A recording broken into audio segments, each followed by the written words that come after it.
assim: eu sou grato por tudo que tenho, o tesouro maior desse mundo me foi dado como herança eterna. Maior prova de um amor tão profundo. Tenho vida,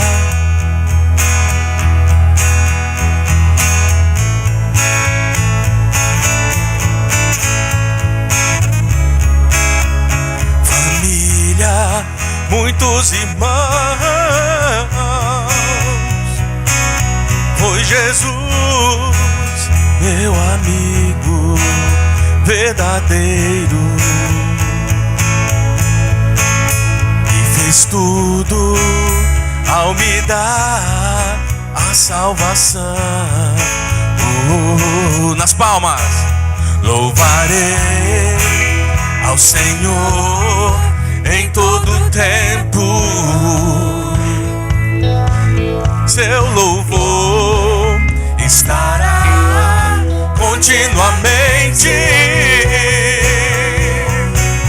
em meus lábios e também no coração. Jesus Cristo será sempre minha canção.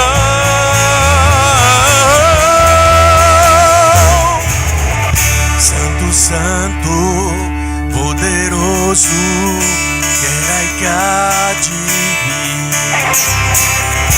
Deus da glória, és tão digno, eu me prostro a ti. Santo, Santo, poderoso, que há de vir. Deus da glória, és tão digno, eu me prostro a ti. Santo é o teu nome em todo lugar, é do teu querer de graça e paz. Tudo que tens feito é justo e bom. Santo, Santo Deus tu és. Santo, Santo Deus tu és.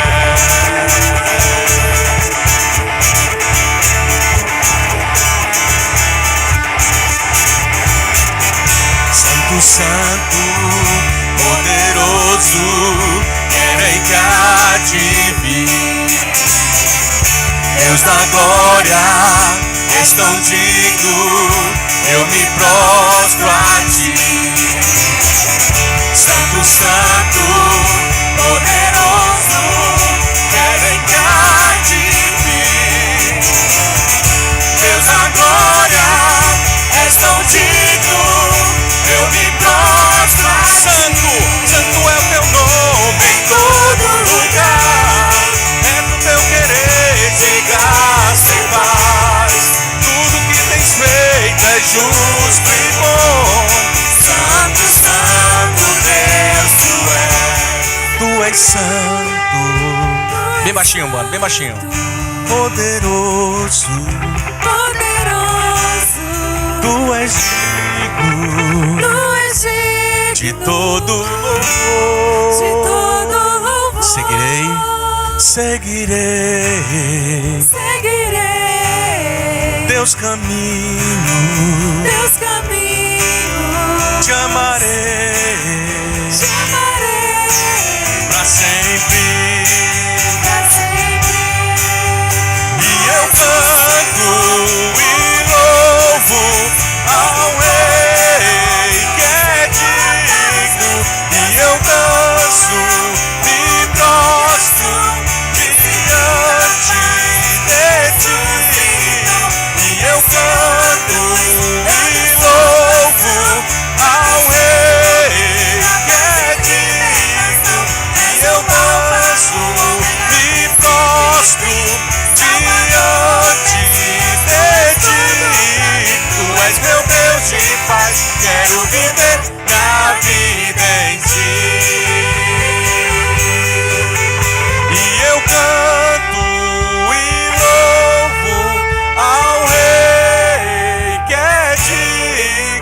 e eu danço, me prostro diante de ti, e eu canto e louvo ao Rei que é digno, e eu danço, me prostro diante de ti. Tu és meu Deus de paz, quero viver minha vida em ti.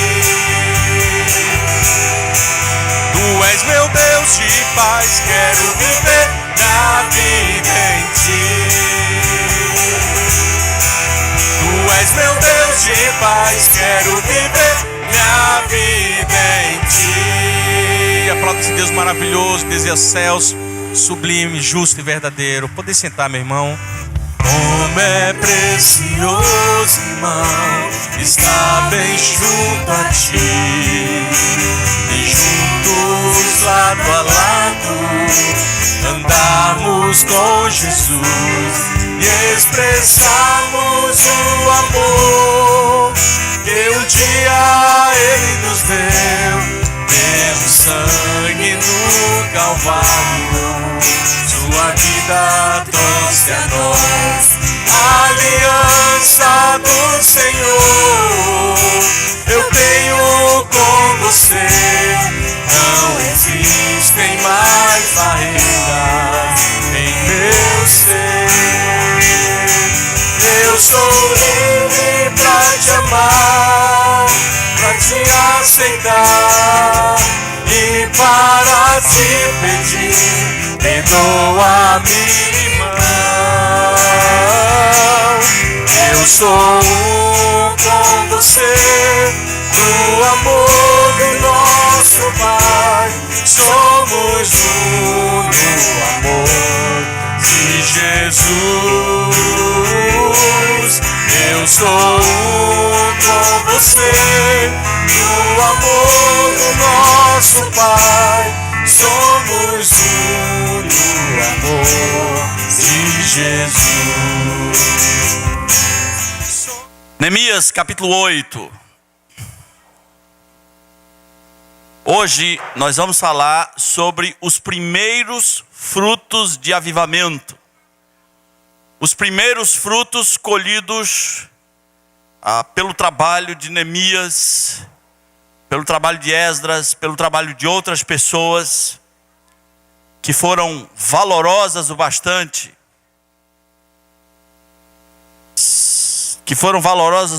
para saber o que tinha que ser feito.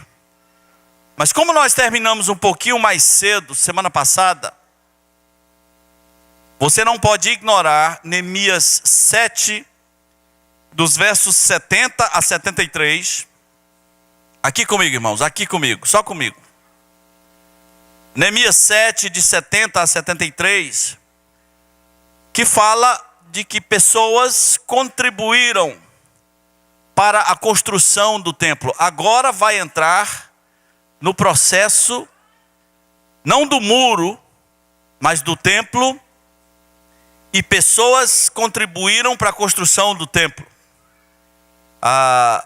Diz a palavra de Deus que eles contribuíram com ouro, com vestes, com prata, e também o restante do povo contribuiu com ouro, e etc, e etc, e etc. E a gente não pode imaginar um avivamento sem um avivamento do bolso, não é? Dizem alguns que a última parte do ser humano que se converte é o bolso. O sujeito diz que entregou o coração para Jesus, que meu coração é de Jesus e meu bolso é de quem? Né? A minha vida é do mestre, meu bolso é meu. Então, meus irmãos, a questão da contribuição na vida cristã é simples. A Bíblia diz: aonde estiver o teu tesouro, aí estará também o teu O que você ama, você contribui. Tudo que você ama, você bota dinheiro. Simples assim. Aonde estiver o teu tesouro, ali também estará o teu coração. Então, onde anda o teu tesouro esses dias? Onde é que você tem botado dinheiro? É lá que está o seu coração. É importante você entender que Deus não quer o seu dízimo. Isso é uma visão tão pequena da vida cristã. Deus não quer a sua oferta. Deus quer a sua vida. Então por que algumas pessoas nunca vão ser dizimistas? Por que algumas pessoas não vão ofertar significativamente durante a sua vida cristã? Porque eles ainda não renderam a vida. Dízimo, contribuição, é uma questão de vida. Quando a tua vida estiver na presença do Senhor, não haverá dor, não haverá dor, não haverá tristeza, não haverá angústia em consagrar as primícias da tua renda para o Senhor. Estamos falando de avivamento. E não dá para imaginar um avivamento sem um quebrantamento na área financeira. Quando nós não queremos consagrar a nossa vida financeira, nós temos muitas desculpas. E eu quero lhe dizer o seguinte: só você que não tem vivido uma vida financeira consagrada a Deus, você que não contribui regularmente, você que do reino de Deus só recebe, se você adoecer, você quer gente lá, se você quer aprender uma coisa, tem gente para lhe ensinar, se você está triste, você quer compartilhar essa tristeza com pessoas, se você precisa de ajuda, você quer ser ajudado, você está no reino de Deus, você só recebe, mas você nunca consagrou as suas finanças. Deixe-me dizer uma coisa. Pegue uma folha em branco e pode listar todas as desculpas. Eu não contribuo por isso, porque eu estou devendo, e por isso, e por isso, e por isso, e por isso. Deixa eu lhe dizer uma coisa. As que forem bíblicas, Deus aceita. Qualquer desculpa lá, que for bíblica, Deus aceita. Eu já vi cada desculpa para as pessoas não contribuírem. Eu conheço, tem muita gente no Brasil que diz: não, eu não contribuo, eu ajudo os pobres. Eu não vou contribuir com a igreja, eu vou ajudar os pobres. E eu já tive que dizer para uma pessoa: é lindo ajudar os pobres. Ajude com o seu dinheiro. Pegue seu dinheiro e ajude os pobres. Outros dizem: eu não contribuo porque a igreja não sabe administrar. Então você agora se elegeu o administrador das finanças da igreja. Ou eu não contribuo porque eu não gosto do pastor.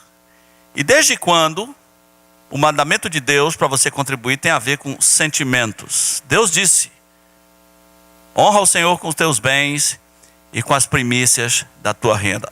Todas as desculpas que forem bíblicas, Deus aceita. Eu não contribuí porque esse mês eu estava com um filho à beira da morte e eu tive que comprar remédio. Eu pergunto honestamente: Deus aceita essa desculpa? Eu acho que aceita. A vida vale mais que o sábado, a vida do filho vale mais que o dízimo. Eu acho que Deus aceita. É isso, seu filho, você não contribui porque seu filho está morrendo? Eu acho que Deus aceita.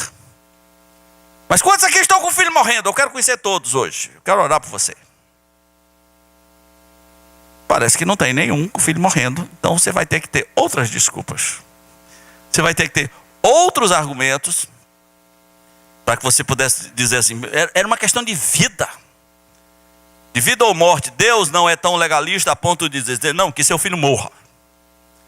Que viva o dízimo e seu filho morra. Acho que Deus não vai dizer isso. É vida. Vida quebra o sábado.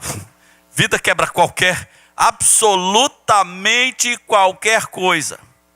Mas suas desculpas são realmente bíblicas. As que forem bíblicas, Deus aceita. Neemias capítulo 8 diz assim: em chegando o 7º mês, estando os filhos de Israel nas suas cidades, todo o povo se ajuntou como um só homem na praça, diante da porta das águas. E disseram a Esdras, o escriba, que trouxesse o livro da lei que o Senhor tinha prescrito a Israel.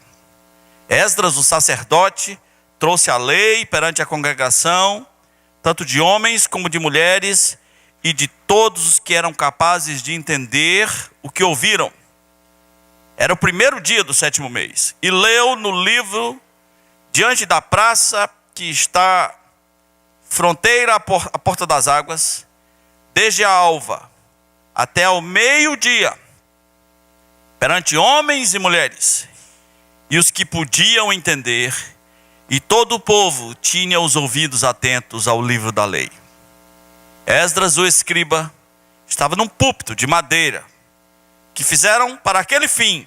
Estava em pé, junto a ele, à sua direita, Matatias, Sema, Ananias, Urias, Ilquias e Maazéias, e à sua esquerda, Pedaías, Misael, Malquias, Assum, Asbadana, Zacarias e Mesulão.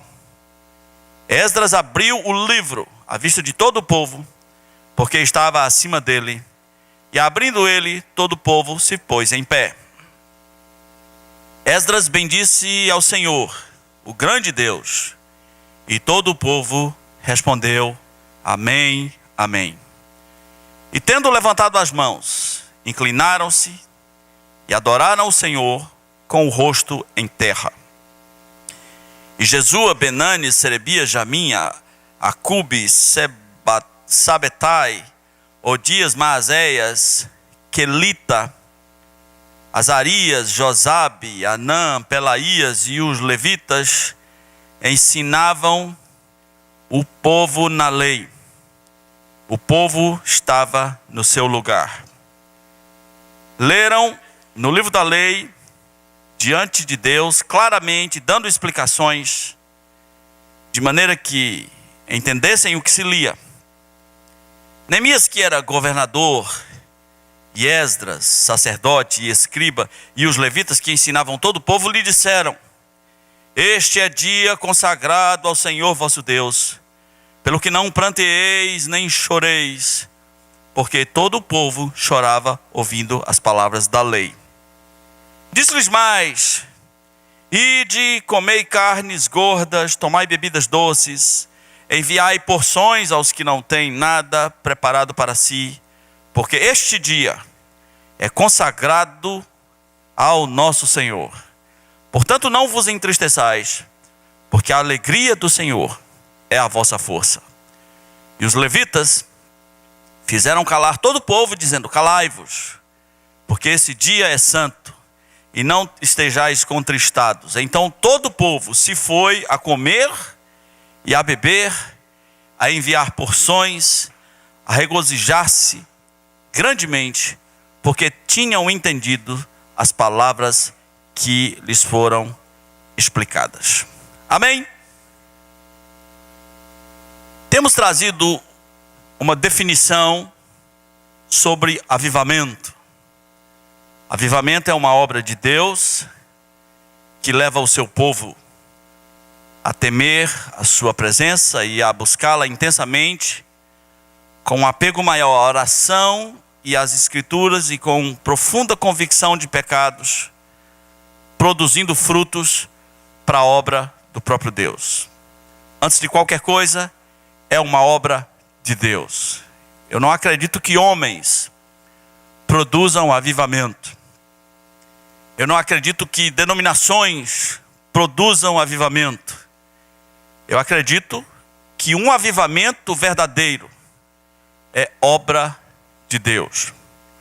Todo avivamento marqueteiro, todo avivamento forçado, todo avivamento produzido humanamente, já traz em si um desequilíbrio. Os movimentos chamados movimentos de avivamento em si mesmo já são desequilibrados. De maneira que, se você ouvir muito recorrentemente pessoas dizendo: ali no lugar fulano de tal está acontecendo um avivamento, fuja de lá. O que você vai encontrar lá são loucos, são gente desequilibrada, pessoas querendo mostrar que são mais ungidas do que os outros, pregadores arrogantes, Porque hoje os pregadores não se contentam em ser pregadores. Eles têm que ser um pregador com a unção que ninguém tem. Que é para que todos os holofotes estejam nele. E que ele traz uma nova unção. Aliás, o que tem de igreja hoje com esse nome, nova unção. Não é? Tudo hoje é uma nova unção. Não precisamos de uma nova unção. Precisamos da única, que João disse, todos vós tendes a unção, todos vós tendes. Não precisamos de uma nova. Se vier alguém querendo inventar um outro Espírito Santo, aí você está tendo uma coisa humana, forçada, um fanatismo explícito, e é bem provável que os cabeças desses movimentos sejam lobos vorazes. Quando eu falo de avivamento, eu estou falando uma coisa que Deus vai produzir. E as pistas iniciais de que está acontecendo um avivamento tem a ver com convicção de pecado. Convicção. O povo não se arrepende mais. Não tem nada a ver com cair, babar. Aliás, pastor, o que você acha de cair? Eu acho estupidez esse negócio. O cara que anda caindo 10 vezes e a vida não mudou nunca. Para que está caindo? Vai cair no centro de macumba, que tem é muito mais coerente. Você cai. Além do mais, você não vai encontrar na Bíblia ninguém sendo convidado para cair. Hoje vai vir um homem aqui, ele derruba você. Rapaz, se ele me derrubar, eu mato ele. Né? Nós vamos cair junto. Quem são essas pessoas que andam caindo nesses lugares? Olha para mim. Pessoas mentalmente sugestionáveis. É fácil derrubar uma pessoa sugestionável. Uma pessoa crédula, ingênua, que acredita em tudo. Que tudo é de Deus. Como é que eu não derrubo uma dessa? Bom. Se você entra no lugar, você é sugestionável. Aí você entra no lugar, está todo mundo dizendo que você vai cair. Você ou está com medo de cair ou está com vontade de cair. Ou seja, você não tem escape. Ou está com medo ou está com vontade. A musiquinha está rolando para tocar nas suas emoções. O pregador com a voz preparada está dizendo que você vai cair. E você se entregou ao ambiente. Quando alguém tocar em você, você já era. Você não tem a menor chance. Agora eu pergunto, tem isso na Bíblia? Quem foram as pessoas que realmente caíram? Eu gosto quando o Edir Macedo diz, rapaz, aqui se cair é demônio. Esse negócio de igreja, o povo está caindo. Ai. Aí quando o dirigente manda levantar, ele levanta. Ei, que palhaçada é essa? Quem caiu na Bíblia? Daniel caiu, você sabia? Como morto. Porque ele viu uma coisa tão violenta, verdadeira. Não foi negócio de receba, palhaçada. Ele viu uma coisa verdadeira. Uma visão dos céus. E ele caiu, mas foi como morto, porque o único sentimento que veio sobre ele foi de morte. João, no Apocalipse, quando viu um anjo, o anjo que veio trazer a revelação do Apocalipse, ele disse, quando eu vi cair como morto, eu caí. Eu tenho esses dois casos, mas não tem nenhum relato na Bíblia de pessoas caindo na igreja. Vai descer um cara agora, vai impor a mão em você. Quem inventou isso? Homens manipuladores. Não tem isso na Bíblia, acredite. Não tem isso na Bíblia. E mesmo que tenha, mesmo que você encontre uma sombra disso no Novo Testamento, você nunca vai ver a igreja do Novo Testamento promovendo isso. Hoje é a noite da queda.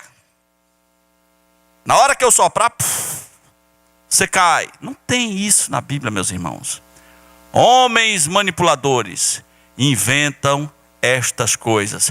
Pessoas facilmente sugestionáveis se tornam as vítimas. Acredite. Uma pessoa sugestionável é fácil de ser hipnotizada. Eu sou difícil de ser hipnotizado. Porque a pessoa vai dizer, relaxa aí. Eu digo, eu não. É difícil me hipnotizar. Né? Eu consigo me auto-hipnotizar.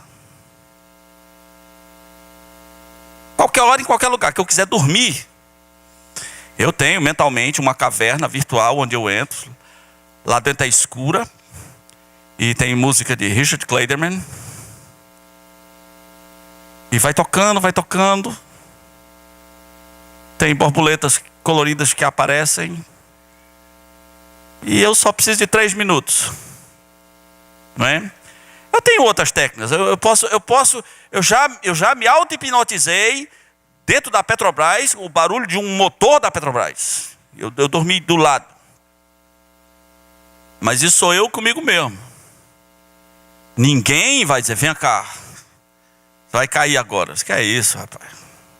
Quando o Benny Hinn começou a pregar no Brasil, eu estava com 3 loucos extremamente radicais. Essas pessoas com quem eu estava, eles eram extremamente radicais. Eu sou um menino liberal. Eles eram extremamente radicais. E quando nós vimos aquilo, a gente disse assim, é simples a gente saber se esse cara é autêntico. Ele derruba nós, pronto, ele é autêntico. A gente fica lá na frente, olhando para ele, braço cruzado. Se ele é o cara, ele vai derrubar nós. Ele começa a ter algum crédito. Por quê? Porque nós não estamos entregues a esse cara. Nós não estamos aqui achando que ele é o anjo enviado, ungido. Ele é um ser humano normal, manipulando pessoas fracas. E se ele fosse de Deus mesmo, ele já saberia que eu queria. Ele não, e tantos outros, em lugares que eu já estive, que se a pessoa fosse de Deus mesmo, saberia o que eu estava pensando e me derrubaria ali, na hora. Soubesse como eu estava esculambando no meu coração, aquele circo, a pessoa me derrubaria, mas faz nem ideia do que se passa. Então, essa coisa que chamam de avivamento, é uma massa facilmente sugestionável, uma massa que acredita em tudo, uma massa que não obedece o mandamento de testai os espíritos, para saber se são de Deus. Não há testes, tudo é de Deus, tudo eu recebo, tudo é amém, tudo está certo, tudo é de Deus e a gente não pode julgar. Não é assim não. Aqui eu vou falar de frutos de verdade. Não inclui queda.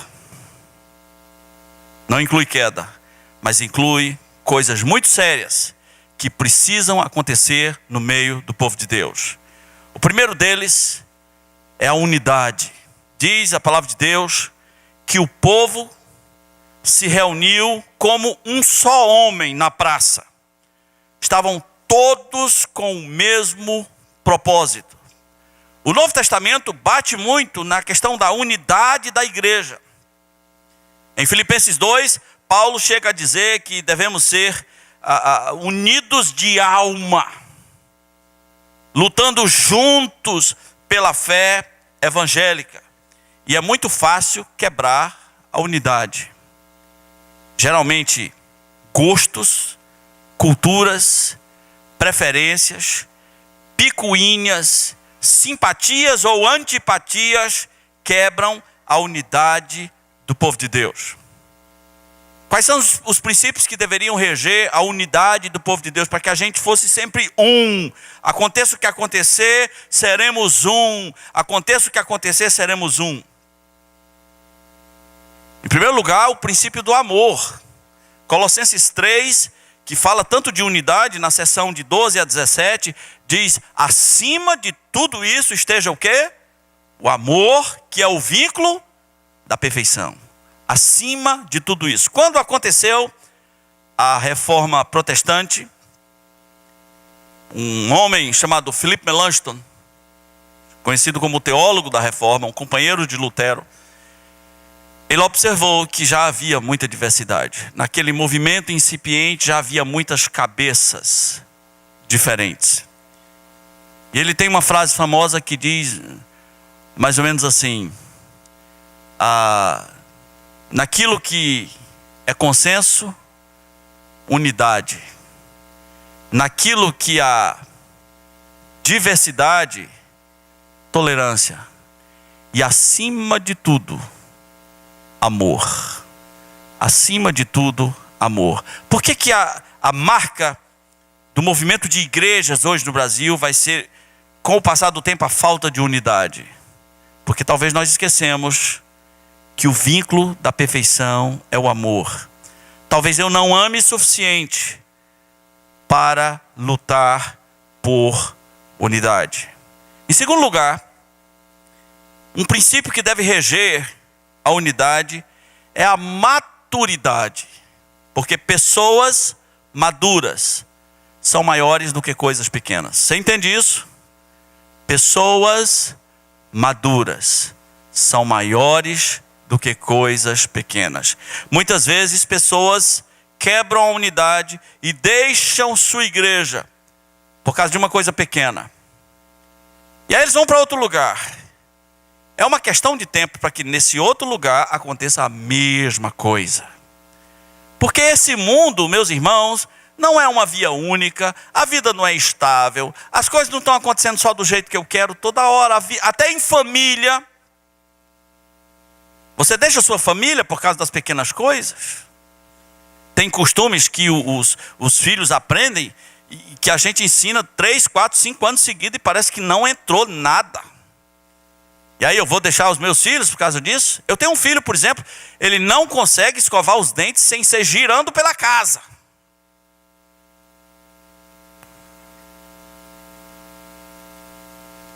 E aí ele vai falar com você com aquela escova na boca, a boca...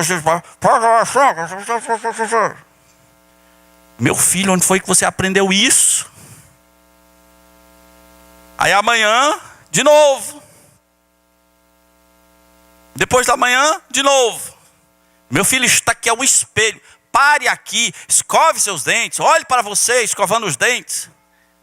Não consegue, tem que girar a casa.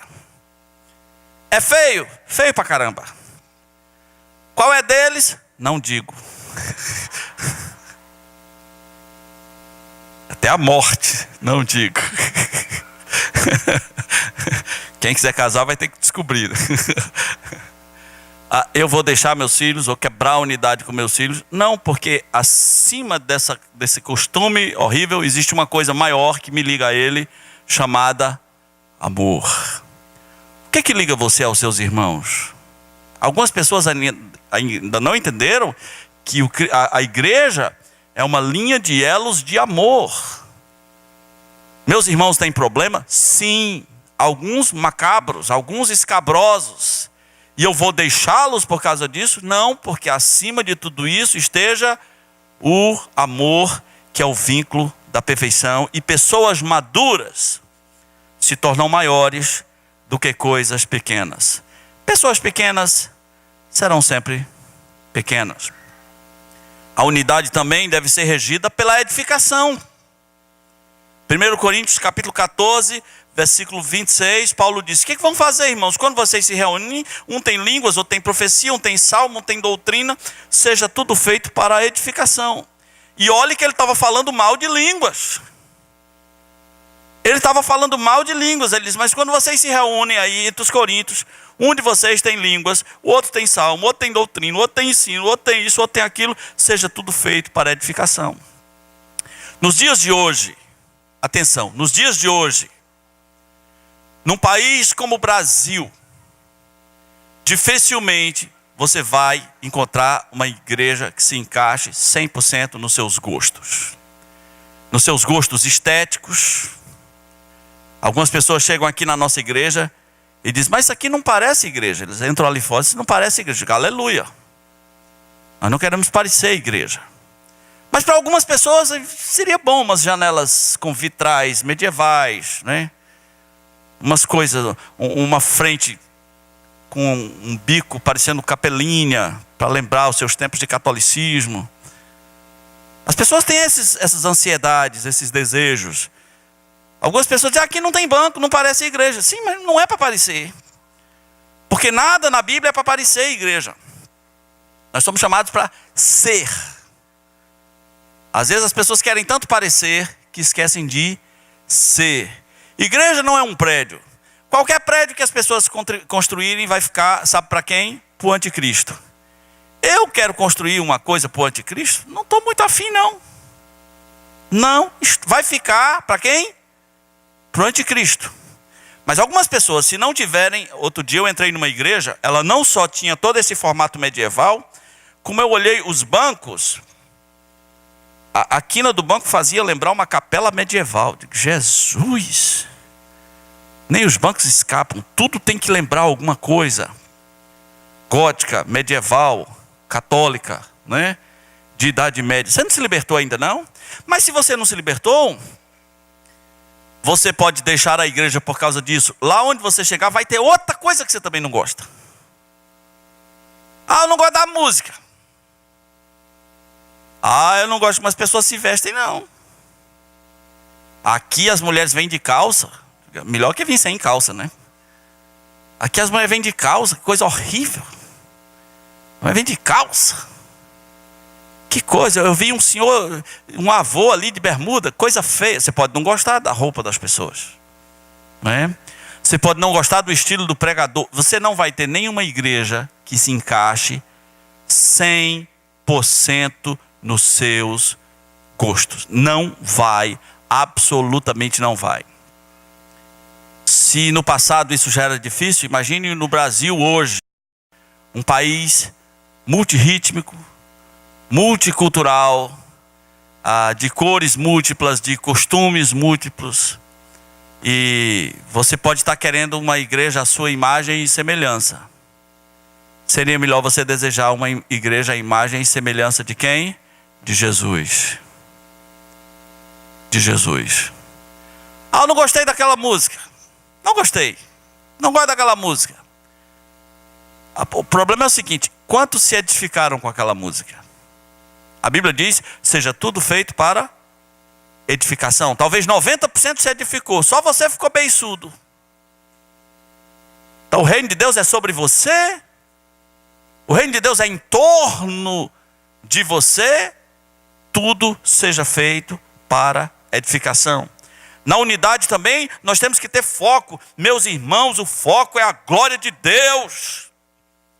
Quer comais ou bebais ou façais outra coisa qualquer, fazei tudo para a glória de Deus. Quando é que o foco vai deixar de ser você, sua história, sua tradição? Algumas pessoas na cidade, e talvez até na igreja, têm muita dificuldade com o nosso café da manhã aqui, né? Por quê? Porque muitas pessoas aprenderam que na igreja não se come. Na Bíblia é exatamente o contrário. Igreja tem a ver com rodízio, tem a ver com comelância. Nunca leu Atos 2? Faziam as suas refeições juntos. Mas na igreja não. Sim, onde é a igreja? Aonde é a igreja, meus irmãos? Perguntinha difícil, né? A igreja nunca foi e nunca será um lugar físico. Se você pensa assim, você ainda é católico. No catolicismo, a igreja é um lugar físico. Na Bíblia, a igreja é um povo. E esse povo é dito a ele que ele é santuário do Espírito Santo.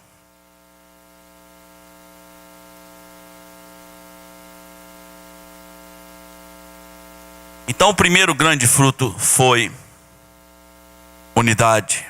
O segundo fruto foi um apego à palavra. Assim, do nada. Uma sede enorme pela palavra de Deus. Foi o povo que pediu para Esdras ler o livro da lei. Foi o povo que chegou para o seu pastor Esdras, para o seu líder Neemias, e disseram assim: nós estamos com fome da palavra de Deus.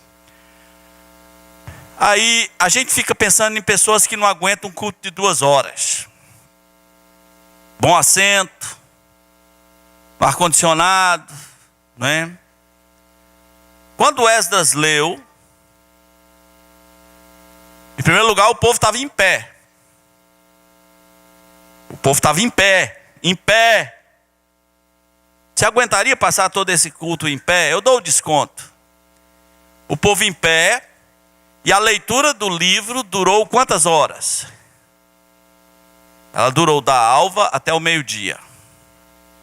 Provavelmente um culto de 5 a 6 horas. Com o povo em pé. E Esdras num púlpito que foi construído para aquela ocasião. Nunca chame púlpito de altar. Púlpito é púlpito, altar é altar. Existem altares no Novo Testamento? Não. E o que é um púlpito? Um púlpito é uma coisa que a gente faz para botar um livro em cima. Pode ser de madeira, pode ser de plástico, pode ser do que quiser. Então, o púlpito foi feito para aquela ocasião e ele leu o livro da lei durante 6 horas no sol. Isso é um culto longo. 6 horas. 6 horas, lendo e dando a explicação. E eu espero que Esdras fosse um pregador dinâmico.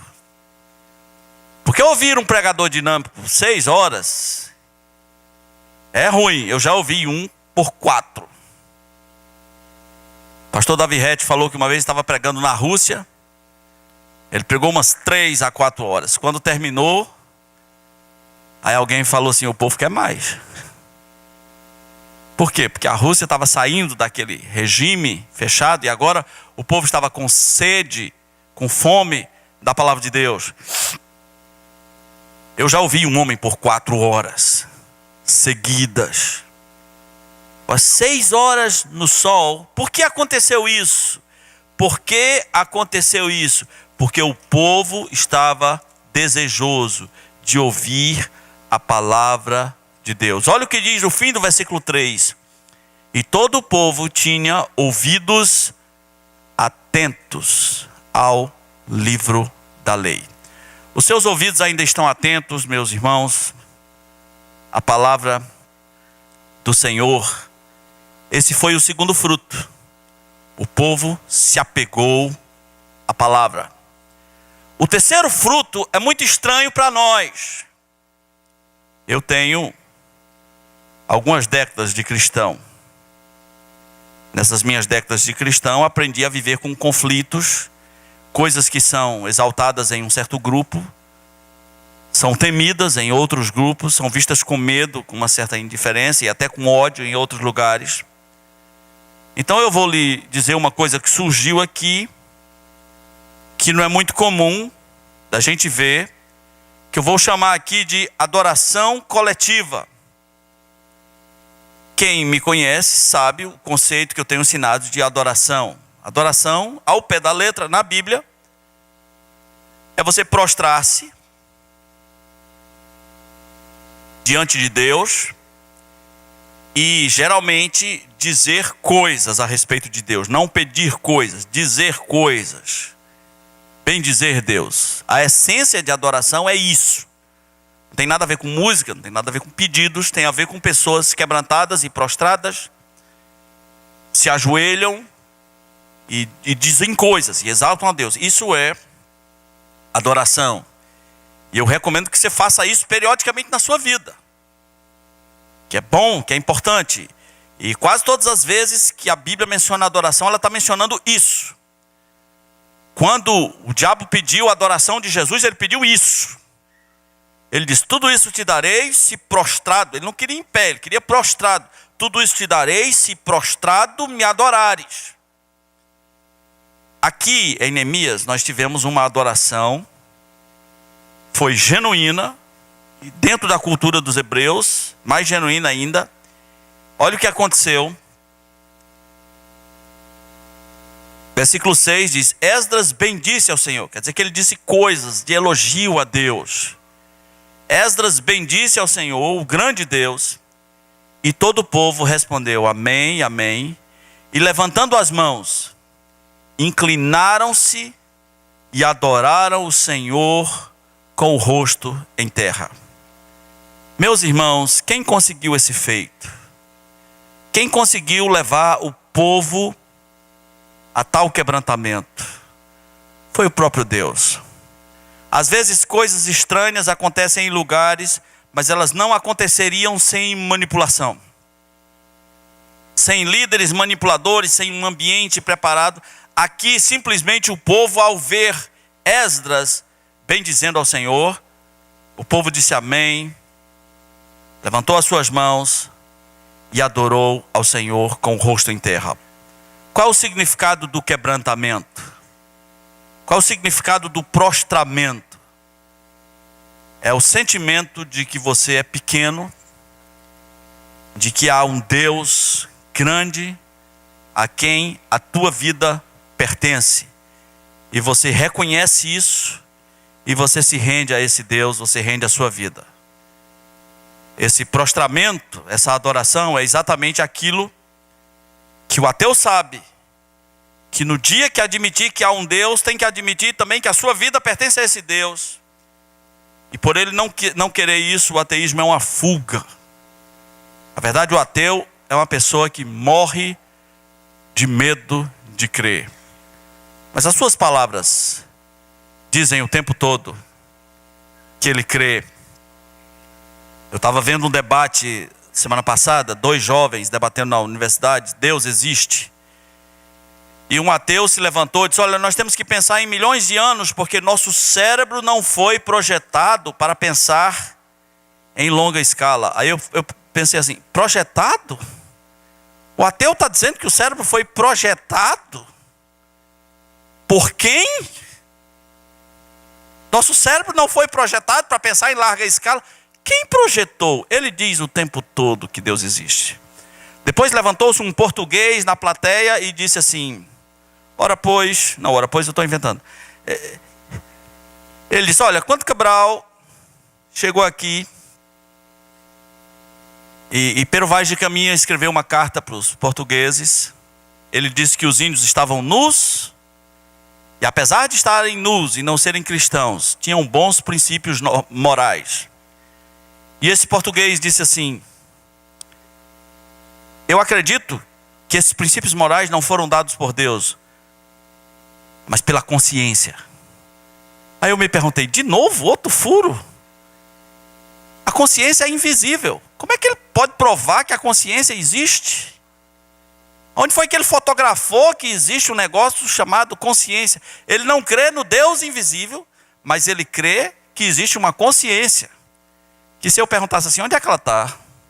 Onde é que ela mora? Qual o tamanho? Não, ela é invisível. Ah, você crê em alguma coisa invisível? A psicanálise acredita que existe um negócio chamado o inconsciente. Não pode ser provado em laboratório que existe uma coisa chamada o inconsciente.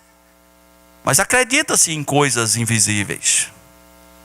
Um ateu vai dizer, eu não creio em Deus porque eu nunca ouvi. Eu também nunca vi um pensamento. Quem já viu um pensamento?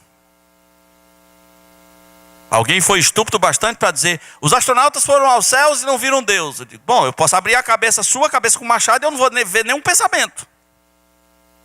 Isso não quer dizer que eles não existam. Então, um ateu morre de medo de crer.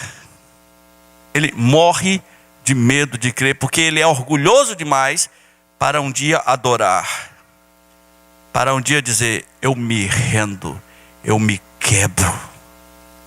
Meus irmãos, a maioria daquilo que chamam hoje de adoração é farofa. Adoração é produzida por Deus, o ser humano é levado a Deus, reconhecendo sua pequenez. Quem manipulou essas pessoas para terem essa atitude de coração? Ninguém, o próprio Deus. O que houve naquele culto? Nada! Um homem lendo a Bíblia no meio do sol. E o que as pessoas fizeram? Se quebrantaram, confirmaram aquilo com o seu amém, levantaram suas mãos e se inclinaram com o rosto em terra e adoraram ao Senhor. Antes de pensar em adoração coletiva, você precisa pensar em adoração individual. Em grupo as pessoas fazem tudo, não é? Mas individualmente, quando foi que você disse, eu vou só adorar hoje? A minha história dentro desse tema adoração, ela foi mudada quando um dia passou um vendedor de livros na minha casa no Nordeste. E eram umas 6 horas da tarde. E nós conversamos, ele me ofereceu uns livros, um vendedor cristão. Quando terminamos a conversa, eu falei assim, você não quer jantar com a gente? Ele disse, não, eu vou pro hotel, vou adorar um pouquinho e depois vou dormir. Eu falei, hã? E fiquei pensando na frase que aquele jovem me disse, eu vou adorar um pouquinho, depois eu vou dormir. Em toda a minha vida, eu nunca ouvi alguém dizer, eu vou adorar. Eu vou ali, vou adorar, vou ali e volto já, vou dar uma adoradinha. Como é que vai no quarto de hotel? Eu adoro um pouquinho e vai dormir. O que é adorar? Então, como eu sou muito sedento de saber das coisas, eu pensei, eu vou querer saber o que é isso na Bíblia. Eu fiquei com a frase dele na minha cabeça e fui ver na Bíblia. Vi coisas esquisitas. Vi, por exemplo, que quando a noiva de Isaac chegou, ele estava adorando no campo. Que é isso? Tá aqui o remédio para quem é solteiro, né? Vai adorar que a noiva chega. Vai dar uma adoradinha, né? Mas depois fui vendo que não é o que nós pensamos que é. Os ministérios de louvor gostam de chamar ministério de louvor e adoração. Não, é música. É adoração, música. Congresso de louvor e adoração. Aí você vai lá pensando que os caras vão falar sobre adoração. Não, é música. No máximo, vão falar sobre oração. Eu vi nessa jornada que no céu se adora muito. De vez em quando, no livro de Apocalipse, fala, e eles se prostraram e adoraram. Aí tem o que eles disseram em seguida. Tem o que eles fizeram em seguida. Eu vi que há adorações famosas, coletivas e individuais, como a de Salomão, a do povo naquele dia. Vi o que Salomão disse quando adorou. Vi as vezes que Davi adora e o que ele fala. Vi os convites dos profetas para adoração. Então, antes de pensar em adoração coletiva, pense em adoração individual. Meu irmão, você tem uma relação com esse tema da vida cristã? O profeta Jeremias disse, vinde, prostremo-nos e adoremos diante do nosso Deus que nos criou.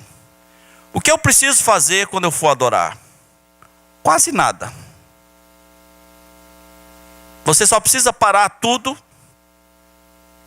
e ficar na presença de Deus só porque Ele é Deus e pronto. E o que eu preciso dizer? Você precisa engrandecer Deus, só isso. E se não lembrar de dizer nada, apenas fique ali, curtindo a presença de Deus, porque Ele é Deus, até que as palavras certas venham, que você possa dizer para Deus o quanto você o ama, o quanto Ele é grande, o quanto Ele é criativo. Eu posso citar as palavras bíblicas sobre isso? Pode. Eu posso citar os salmos de adoração sobre isso? Pode. Mas é só isso. Não tem nada a ver com lista de oração, lista de compra, pedidos egoístas na primeira pessoa. Eu, meu emprego, meu filho, o Enem do meu filho, meu cachorro, minha sogra, meu carro novo, meu. Não, aí é um clamor de necessidade. Adoração é uma pessoa na presença de Deus, engrandecendo a Deus. E só isso e nada mais. É completamente desinteressado, não existe um interesse. Existe um prazer, como o prazer de um namoro, de alguém que quer estar na presença de Deus. Essa adoração, meus irmãos, ela foi seguida de uma emoção muito pura, muito genuína. Diz a palavra de Deus no fim do versículo 9, que todo o povo chorava ouvindo as palavras da lei. Sem manipulação, uma pessoa lendo as palavras da lei. Todo o povo chorava. Um outro fruto de avivamento que aconteceu aqui muito forte foi que se apoderou das pessoas um sentimento de comunhão intenso. E comunhão acaba em comida às vezes, né? Aqui também, versículo 10, e de comer carnes gordas. Agora isso aqui é estranho, porque geralmente na lei de Moisés era proibido a carne gorda.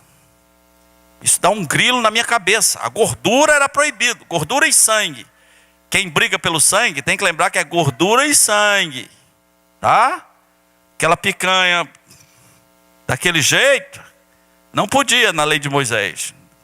Amém pela graça, né? Graças a Deus. Oh, glória. A graça te libera picanha, né? Com moderação. comei carnes gordas, tomai bebidas doces. E eu acho legal que ele tenha bebidas doces. Deus não proíbe outras bebidas, mas a ênfase não foi... Você já imaginou aqui, meus irmãos, se tivesse... Porque tem um pessoal que não se libertou, tem um pessoal que gosta. Você já imaginou se tivesse aqui... Tomai bebidas alcoólicas. Era o fim.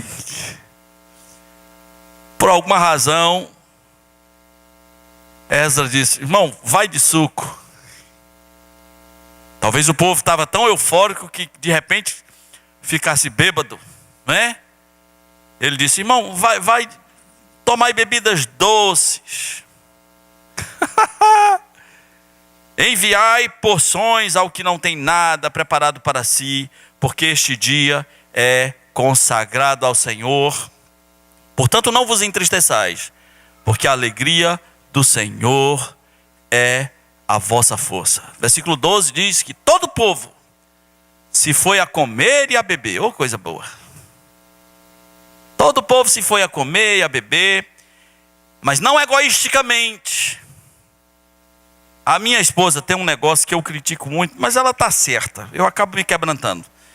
Eu sou da comunhão. Ela é bem mais que eu. Eu gosto de gente. Ela gosta de gente vezes 10. O grande prazer dela é ver pessoas reunidas mastigando, exercitando os molares, os caninos e os... Como é o nome dos outros? Os premolares. Como diria o Matuto, os queixal, né? E às vezes nós estamos numa dessas farras e ela diz: a irmã fulana nem está aqui. Eu digo: para com isso, em nome de Jesus. Eu não quero pensar na irmã fulana, eu quero comer. Se eu for pensar em cada um que não está aqui, eu vou começar a ficar... esse prato é a cara do irmão X, né? Homem vai começar, né? Mas aconteceu uma coisa parecida. Pessoas que não tinham nada preparado receberam. Isso aqui é para o irmão fulano, né? Isso aqui é para o James. Eu ouvi dizer que o James gosta de tudo. Então, isso aqui é para o James. Lembraram das pessoas. Enviaram porções. É legal enviar uma porção para uma pessoa que você ama. Olha esse bolinho, lembrei de você. Eu tinha uma vizinha católica lá no Nordeste e ela tinha uma campanha que acontecia, ela fazia anualmente o bolo de São Francisco. E ela enviava com muito amor o bolo de São Francisco para os amigos. E eu estava fazendo amizade com essa vizinha. E quando chegou a época dela enviar o bolo de São Francisco, ela disse: como é que eu vou enviar um bolo de São Francisco para o pastor? Isso não vai dar certo. Então ela foi criativa e botou assim: bolo de Jesus Cristo. E aí enviou.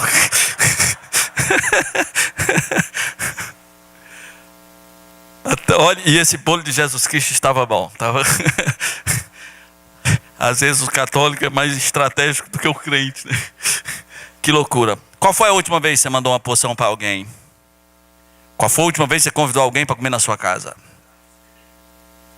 Olha, irmãos, comunhão tem a ver com partilhar. Não existe comunhão sem partilha. Eu não estou dizendo que é só comida que a gente partilha.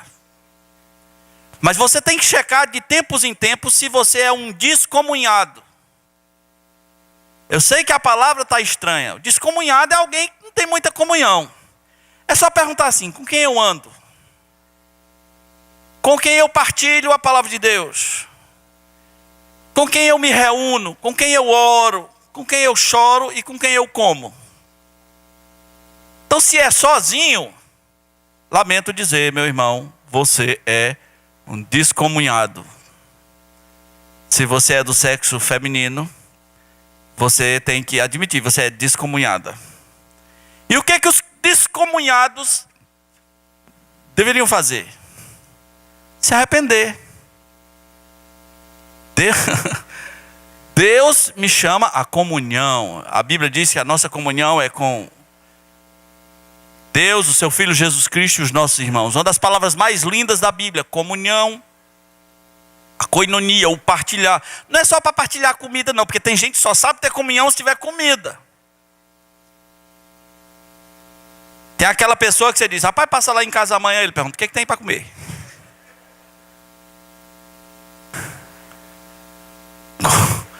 Comunhão não é só comida, é partilhar qualquer coisa. Partilhar uma porção da Escritura, partilhar um momento de oração, partilhar parte da sua vida. Você tem comunhão, não ter comunhão é pecado. Existem lugares nesse mundo que tem tão pouco cristão, que não dá para eles terem uma vida de comunhão intensa, são poucos. William Carey levou 6 anos para ter o primeiro crente na Índia, o primeiro convertido na Índia. Agora, você, para ter comunhão, é só querer. A vida cristã tem a ver com se misturar. Eu sei que algumas pessoas são da tendência de se separar, se tornam exclusivos demais, seletistas demais, mas isso não tem nada a ver com Jesus. Jesus se mistura. Inclusive para ter raiva, é legal, faz parte. Não, eu não vou me misturar porque eu não quero ter raiva. Olha, sem raiva, só morrendo. Né? Tem raiva, tem alegria, tem frustração, tem decepção, tem chateação. Como é que você vai crescer sem ter raiva? Como é que você vai crescer sem envolvimento? Você não é uma ilha. Aqui nessa igreja tem grupos de comunhão, alguns mais formais, alguns mais metódicos, alguns informais. Tem grupos de oração, periódicos, tem grupos de casais, grupos pequenos, grupos de jovens. Você é descomunhado por estilo de vida. Porque você escolheu ser descomunhado. Eu estou usando a palavra descomunhado porque eu não encontrei outra. Se alguém souber de outra, cria aí. E olha que eu sou bom com a linguística, mas mal comunhado. Venha para os acomunhados. Então ele disse, olha, aqueles que não enviem porções para os outros. Envie o bolinho de Jesus Cristo, né? Fiz isso, lembrei de você. Vim aqui, trouxe esse Subway para a gente comer hoje, né? Trouxe esse hambúrguer para a gente, trouxe esse salmão para a gente comer. Que maravilha! Enviaram porções aos outros. Meus irmãos, para nós encerrarmos, por que o povo fez isso? Antes da gente encerrar, tem essa pergunta. Por que o povo fez? A resposta está no fim do versículo 12. O povo fez, diz a Bíblia, porque tinham entendido as palavras. Enquanto que você não entender que comunhão é uma graça de Deus para a tua vida, fica difícil. Eles tinham entendido as palavras que lhes foram ditas. Com quem você come? Com quem você anda? Com quem você aprende a palavra junto? Com quem você ora? Isso é comunhão. Com quem você partilha valores espirituais. Para a gente encerrar, um último fruto desse avivamento foi um retorno à palavra por parte do próprio povo. Que é legal você ter líderes bons que ensinam a palavra. Ótimo. Mas é legal quando o povo também chega a convicções de certos retornos que precisam ser feitos à palavra. Para mim é um grande prazer quando o povo faz um retorno. O povo tem um entendimento que se deve voltar a certas coisas. E há tanta coisa para a gente voltar, você nem faz ideia. Há tanta coisa para a gente retornar. Eles retornaram à festa dos tabernáculos. Versículo 14 diz que eles acharam escrito na lei que Deus tinha ordenado. Lembre, eles estão vindo do cativeiro. Eles acharam escrito na lei que Deus tinha ordenado que fosse feito a festa dos tabernáculos. A festa dos tabernáculos é muito legal. Até hoje se faz em Israel. É uma festa para Israel. Não é para a igreja de Jesus. A festa dos tabernáculos da igreja de Jesus é no céu. Quando Deus vai tabernacular com o seu povo, vai habitar com o seu povo. Eis o tabernáculo de Deus com os homens. A festa do tabernáculo de Israel é para simbolizar certas coisas espirituais, inclusive de que eles um dia andaram pelo deserto, que eles um dia habitaram em tendas. E agora eles tinham casa, mas eles tinham que fazer tendas para eles se lembrarem disso. Muitas igrejas hoje estão aderindo a um movimento judaizante de querer voltar, de querer forçar uma barra para parecer ser judeu. Nós não somos judeus, não somos Israel, somos a igreja de Jesus. O plano com Israel é um, o plano com a igreja é outro. Qual é a verdadeira situação de Israel hoje? Presta atenção, você que não entende esse dilema. A situação de Israel hoje é de endurecimento. Veio a eles o endurecimento. É difícil pregar para judeu, é difícil demais. E eu estou falando isso porque eu já preguei para um rabino, conversamos 1 hora seguida, é complicado. Porque ele tem uma crença, Jesus não era o Messias, nós esperamos o Messias. Então, é uma situação de endurecimento. Convertem-se judeus hoje em dia? Convertem-se. Mas vai haver um tempo em que Deus vai lidar com Israel, vai se revelar para Israel, o Messias de Israel vai se revelar. Assim como um dia José se revelou para os seus irmãos. Mas igreja não tem nada a ver com isso. Ora por Israel. Se um dia eu puder pregar para o judeu, prega. Mas nós não somos judeus, nós não temos compromisso com circuncisão. Não temos compromisso com o sábado. Não temos compromisso com primícia. Pastor pedindo primícia é um monstro. O que ele quer é dinheiro. As primícias eram da agricultura, meu Deus do céu. Você levava. Se seu pastor pede primícia, você que está aqui, leve mandioca.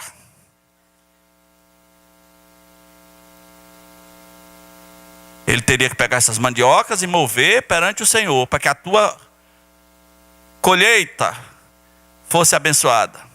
Eu pergunto, ele quer mandioca? O que ele quer? Dinheiro. Porque ele não entendeu que igreja não é Israel, que a graça não é a lei de Moisés. Aí ele quer fazer a festa do Bar Mitzvah, que nem tem na Bíblia. Não tem nem na Bíblia, é próprio da cultura dos judeus. Ele quer fazer a festa do Hanukkah, que nem tem na lei de Moisés, nem está na lei de Moisés, a festa do Hanukkah. Ele quer usar o kippah na cabeça. Kippah é um chapéuzinho arredondado que os judeus usam para cobrir a cabeça quando entram na sinagoga. Kippah, tradução boa mesmo, é kipalhaçada. Porque ele não é judeu. Aí veio o cara agora com kippah. Esses homens descobriram que Deus tinha dito a lei dos tabernáculos para ele. Eles são judeus, eles têm que fazer. Nós não somos. A grande pergunta é: quais são as descobertas que nós temos que fazer? Quais são as práticas que nós temos que regressar? Elas são importantes para a igreja de Jesus, estão no Novo Testamento. Descubra, vamos conversar. Somos abertos. Pastor, por que não fazemos isso e isso? Pois é, por que não fazemos? Você já descobriu alguma coisa que fazemos, que não fazemos? Alguns pastores morrem de medo que sua igreja diga: pastor, por que não fazemos isso aqui? Por que não fazemos dessa maneira? É mandamento, é para fazer? Foi um ato isolado? Foi simbólico? Ou é uma coisa para ser feita pela igreja? O povo viu na palavra e fez a festa dos tabernáculos. Vamos orar. Nosso Deus, nós te agradecemos pela palavra do Senhor e as coisas que ela aponta como sendo frutos de avivamento. Que haja um entendimento sério, santo, sobre o que é ser avivado na tua presença, valorizando as coisas que o Senhor valoriza para a glória do teu nome, Senhor. Pedimos que nos abençoe e nos convença pela tua palavra. Em nome de Jesus. Amém.